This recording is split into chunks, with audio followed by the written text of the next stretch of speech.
Good day mga boss. Ngayong araw, turuan ko kayo kung paano kayong sa pagbili ng regulator para yung mga makukuha nyong item ay ano, product quality.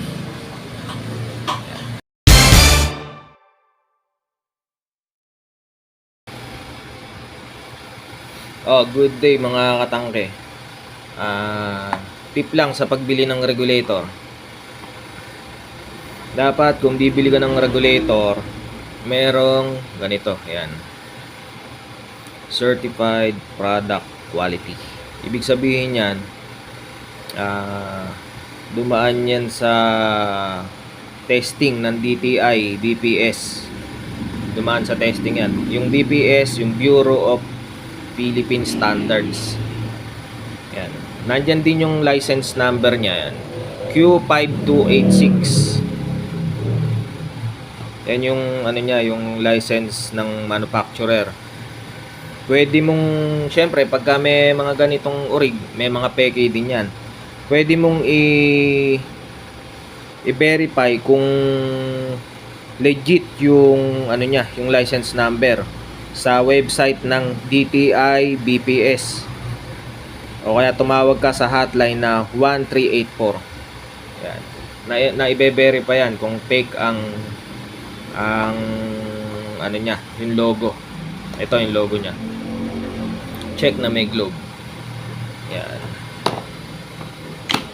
Pag bibili kayo ng regulator, check nyo yung ano. Kahit ordinary regulator lang, okay yan. Yan. Maganda din to. Kahit ordinary lang. Di nyo kailangan ng mga mamahalin para lang makapagluto. Tokina yung brand nito eh. Yan. Pag bibili kayo, check nyo lang yung ito. Yan. Lagi nyo check yan. Kasi nung nag-seminar kasi kami sa LPGMA nun, pagka halimbawa, may nag-inspect sa amin na galing sa DOE or DTI, pagka meron kaming itinitinda na walang ganito, product quality, may kaukulan na penalty sa amin yan. Kapag walang certified product quality yung tinitinda naming mga item tulad ng hose, regulator o kung ano pa man na konektado sa negosyo namin, lalo na sa LPG, mahigpit yun. Sa mga tangke, yung mga tangke ng gas may mga ganyan din.